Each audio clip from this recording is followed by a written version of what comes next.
கௌரி, ஏன் வெளியில நிக்கிறமா? உள்ளவா. வேண்டாம் வேண்டாம், என்ன தொடாதீங்க.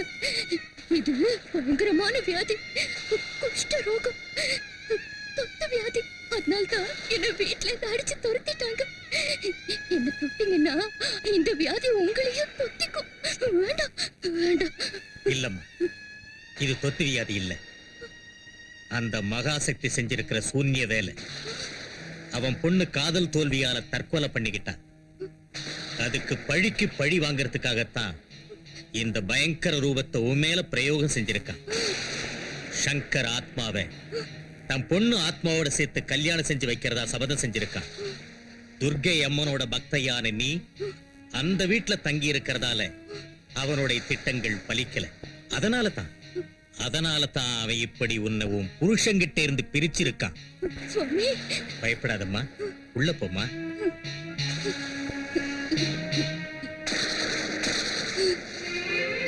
மகாசக்திக்கு அழிய போற நேரம் நெருங்கி வந்துருச்சுமா. தன் சாவுக்கு அவனே விஜயதசமி அன்னைக்கு முகூர்த்தம் குறிச்சிட்டான். அன்னைக்குத்தான் அம்மன் மகிஷாசுரனை சம்ஹாரம் பண்ணான்.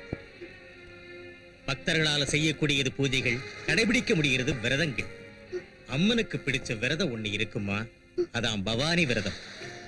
அதை ஏகாதேசி அன்னைக்கு ஆரம்பிச்சு நவமி வரைக்கும் அன்ன ஆகாரம் சாப்பிடாம சிகப்பு சேலை கட்டிக்கிட்டு துளசி மாலை அணிஞ்சுக்கிட்டு சௌபாக்கியத்துக்கு அடையாளமான மஞ்சள் குங்குமத்தால தூவ தீப நைவேத்தியத்தால தினந்தோறும் அம்மனுக்கு அர்ச்சனை பண்ணி ஒரு மனதாய் இருந்து யார் விரதத்தை முடிக்கிறாங்களோ அவங்களுக்கு தசமி அன்னைக்கு அம்மன் தரிசனம் கொடுப்பா, வேண்டிய கோரிக்கைகளை நிறைவேற்றுவா, வெற்றியை தருவா.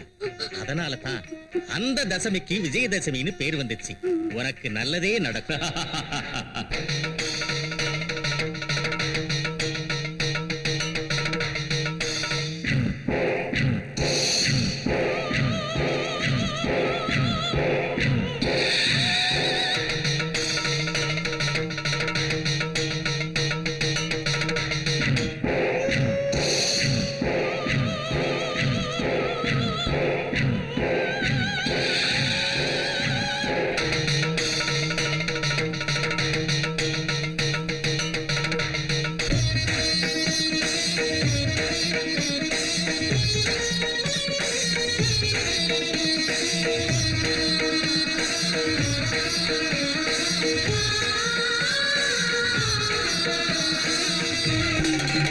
திரிசூல சக்கரநாயகி உமையே துர்க்கை சண்டிகா பவானி வழிமுடையம்மா மணி மந்திரமாய பார்வதி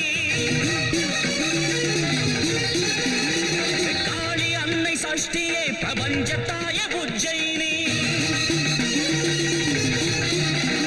பன்னாரி அம்மா பைரவி உன் பாதச்சரண் மகேஸ்வரி.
பூரணி ஜகம் ஆளுகின்ற பூரணி சர்வகாரிணி யுகத்தை படைத்த தாயும் நீ மாயரூபிணி தயாவரி சதா உன்னை துதிக்கிறேன் மகேஸ்வரி.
அங்காளேஸ்வரி தீமை பொடிபட சக்தி சூலமுடன் நடமிடவா துர்கா சகஸ்ர நாம ஜபமதில் யமனை ஓட்டிடு